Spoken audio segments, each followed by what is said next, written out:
Senator Winnie Brinks here today. We're really excited to have you take a few minutes to kind of talk about the year that has, happened, pretty historic.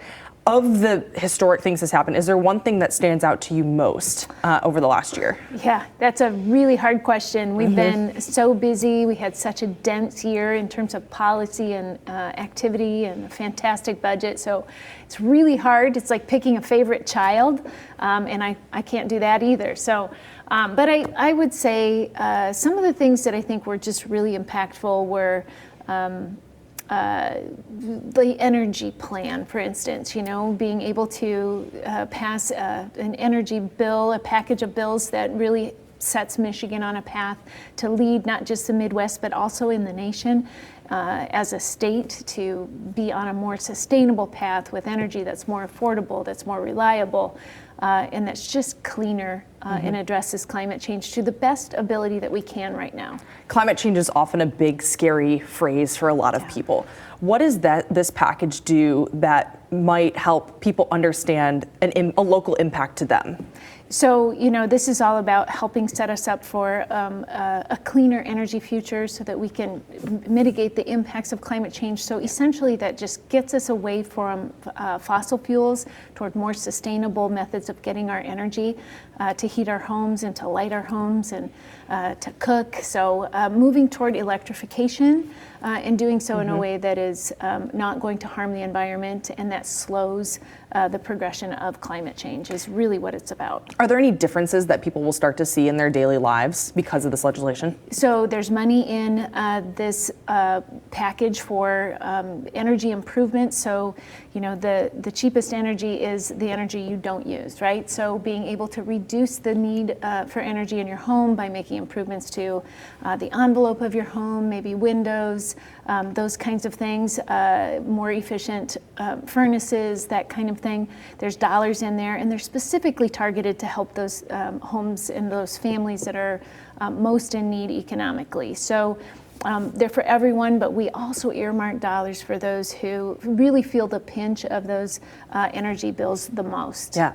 I want to talk about the gun safety legislation that has passed, right? We've seen a lot of incidents, I think 5 over the last year in Grand Rapids Public Schools of students bringing guns into the building.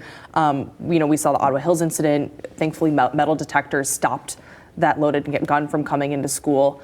Talk to me a little bit about how the legislation that has been now signed into law could impact Grand Rapids and West Michigan be safer. Absolutely. We're really proud of our ability to get that legislation over the line. As you know, last year we started a really intensive conversation after the tragedy at MSU with the shooting in February, and that really helped us have the momentum to get some bills passed, and one is safe storage, and that would require any firearm that's in a home where there are children present to be stored safely in a locked cabinet or safe, and we really feel that would bring down accidental deaths, and we see so many times when a child is killed with a firearm that it's an accident. It's a child who finds a weapon that hasn't been properly secured. So that's one really big one. And I'm really hopeful that will cut down on the kinds of incidents we've seen here in Grand Rapids with children and elsewhere throughout the state. Grand Rapids is not alone with gun violence. In addition to that, we have passed bills for extreme risk protection orders. So if someone is exhibiting behaviors or is threatening others, that they can, that there's an opportunity for the courts to work together with those who care about that individual to make sure that there's not a weapon involved in that equation that could harm either them or people around them. We also passed universal background checks, so we closed a loophole there so that we can understand who actually possesses these guns and make sure that people who have a very troubled history or a criminal history that would preclude them from being a safe and responsible owner of guns don't get them. When it comes to safe storage, say the incidents in GRPS, if that happens again once this law takes effect in February, would that now have implications for the parents of a student or a child who brings a gun to school? I guess how does this new legislation impact how those cases and incidents are handled moving forward? Yeah, this simply gives law enforcement and the courts another tool to help people understand that there are consequences when they don't store their weapons responsibly. So if there is a case and it turns out that the weapon was not stored properly, then the police have another tool to follow up with the adults in that household. But it really will be up to the investigation at that point to see what the exact situation is. Of course. We mentioned historic legislation. But not only historic legislation, historic on your end too, as the first female Senate Majority Leader. What does that mean to you? Yeah, it's an incredible opportunity to lead in our state at this moment. And I would point out that I may be the first Senate Majority Leader who's a woman, but we also have a caucus that for the first time in history is majority women. So that in and of itself is an incredible milestone. In addition, we have incredible diversity in our caucus. You want me to grab her mic? Yep, I got it. It fell on the ground. No worries. I wasn't sure if it was gonna, let's see. Can you hear her now? Here, let's just put it right in this pocket Yeah, here you go. instead of on the chair. Can you see it? No, you can't. That should be fine, yeah. Can you hear me now? Oh, You wanna fix that one? yeah. Make sure everything's good to go. It's too small. I know. These are like fancy ones.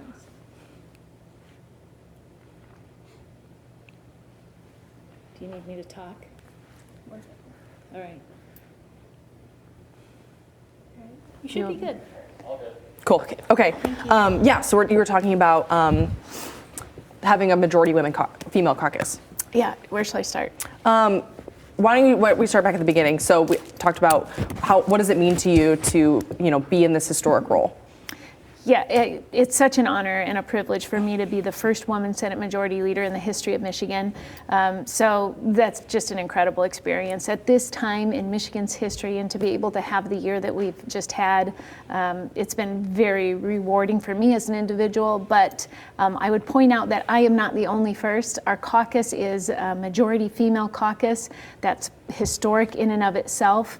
We also have just incredible number of firsts in our caucus. We have, the first openly gay man serving as President Pro Tem. We've got the first Chair of Appropriations who is a Black woman. So we are just breaking barriers all over the place. And breaking barriers by itself is noteworthy, but really it's important because it's a reflection of the people of our state. And as we bring those diverse voices to the table and we discuss policy and we discuss our budget priorities, those voices are being heard, and we have, as a result, better policy, better budgets that serve the people of Michigan. And we've seen that diversity not just obviously in those who are elected, but we see it in the legislation with strengthening Elliott Larson, right, with the passing repeals to the 1931 laws when it comes to abortion. Talk to me a little bit about what that was like for those milestone moments this year. Yeah, those were some incredible moments. Those two issues in particular, reproductive freedom and LGBTQ plus rights, have been fights that we've been engaged in without the power to really get them done and to create change in the legislature for decades. So for us to be able to see those pieces of legislation that affirm people's right to live as their authentic selves, to make decisions that determine their future, and to have control over those really intimate and important decisions in areas of their life was just really, really important to us as a caucus. And it's just an incredible moment for us to be able to reflect on that expansion of individual liberties here in Michigan, particularly when you look at how under attack those rights are in other states. So we really feel it was an important moment for us to be here at this time in the legislature to affirm those rights for all of the people of Michigan. Well, and a lot of the legislation was passed because of the new Democratic majority that we haven't seen in 40 years. We're going into the new year with a split House.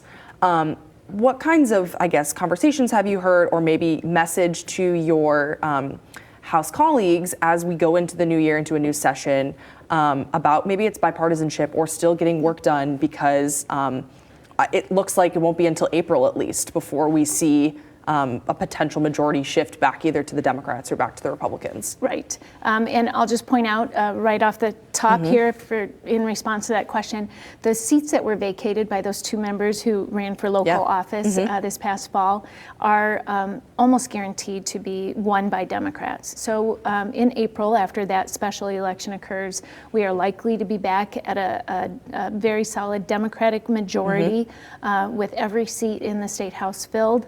At 56-54. It's still a very narrow majority like we've been working under for the last year, but we're confident that we will regain that majority in the House.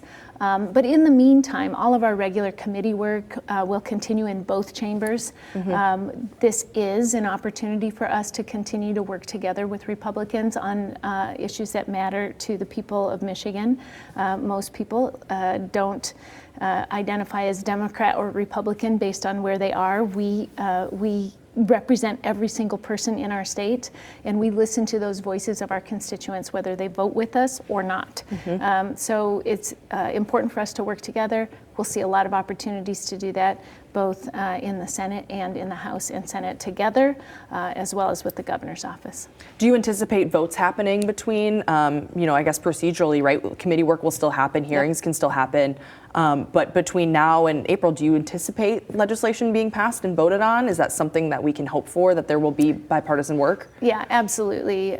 We've been incredibly focused. We have had a very dense agenda for this year. We are not stopping. We've got a lot of things left in front of us to do. And those are things that are both popular and improve people's lives here in Michigan.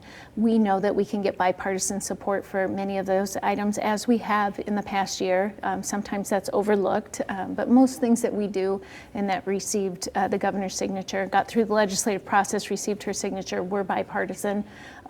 Despite what some of the partisan hacks will say, that is true. So we're excited about those opportunities. So you'll definitely see legislation move through committee and through the Senate.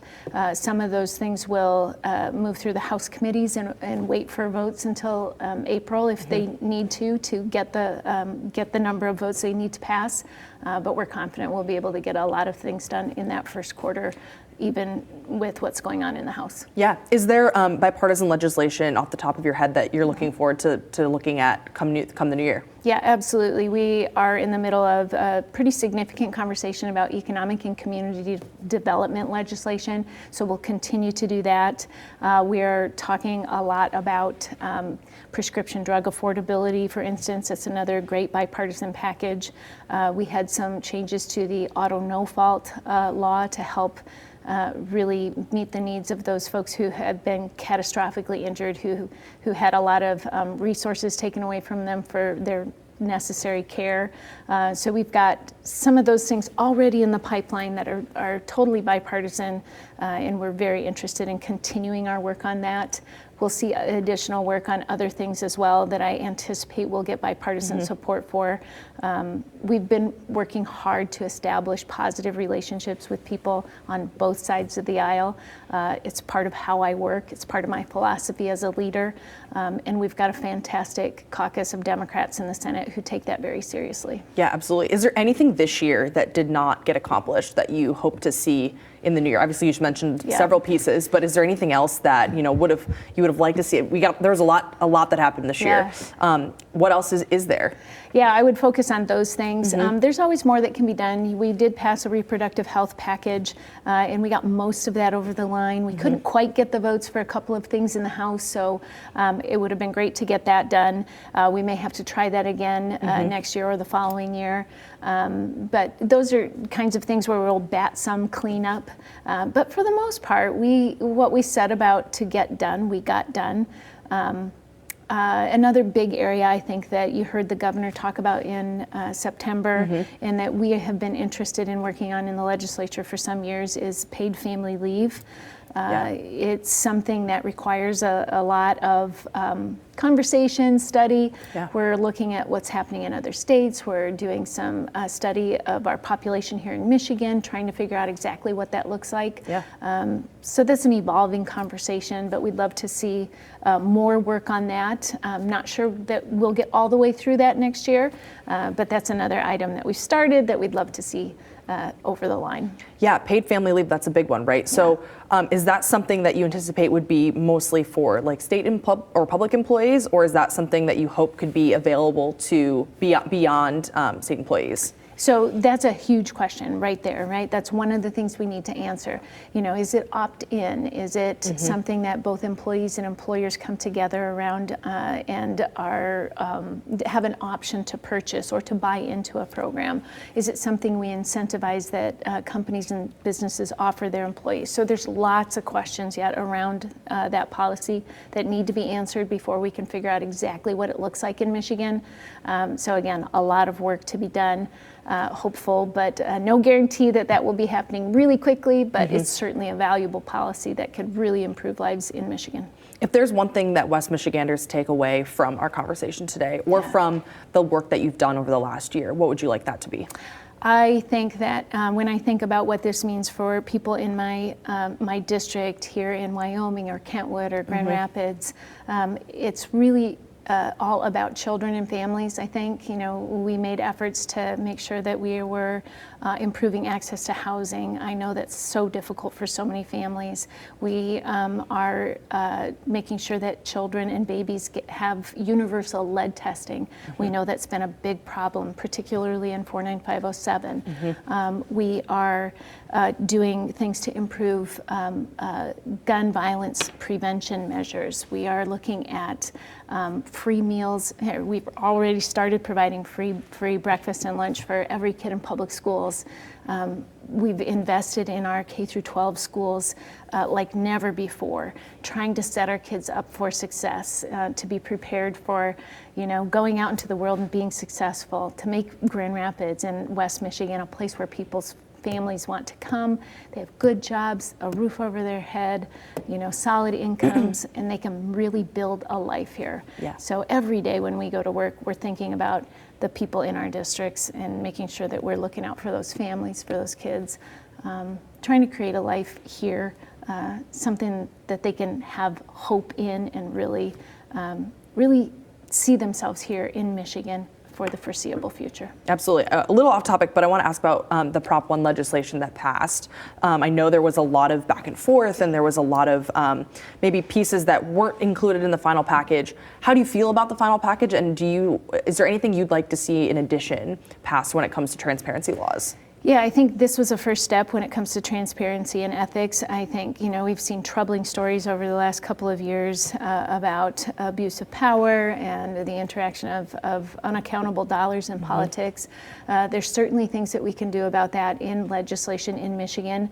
I think there were some expectations that we would be able to solve more problems with this piece of legislation than we could.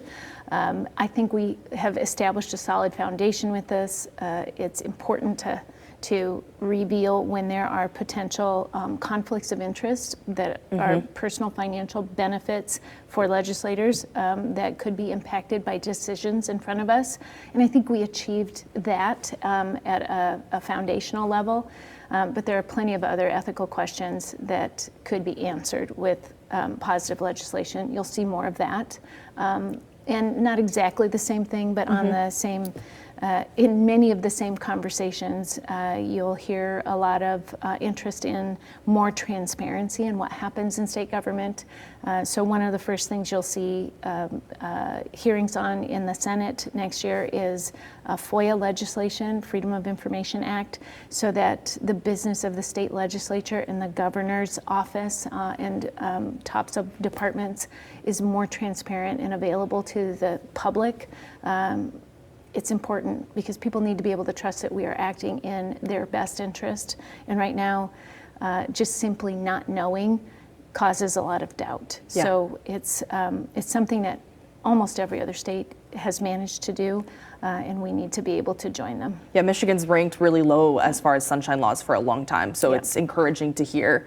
Obviously these kinds of conversations can help build that trust and that transparency. Right. But sometimes when the laws just don't allow for it, it raises doubts and questions, or what do you have to hide? Right, exactly. And you know, the majority of legislators that I have interacted with in my 10-year career, now 11, have been ethical, they've been well-meaning, they've been motivated by wanting to really help their communities, and it's really unfortunate when we see legislators who don't act in that way, and those are the ones that make the news, and those are the ones that lead to more cynicism on the part of the public. And now more than ever, it is so important to be able to trust the people who are leading our state, our communities.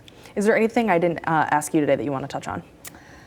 Boy, I know it's like sometimes the hardest question. I know sometimes it's the hardest question. I just think that it's been such a historic year, and as we turn the calendar over into next year, you know, we intend to be very focused again and very responsive. We will be nimble to the needs of our state as new things arise.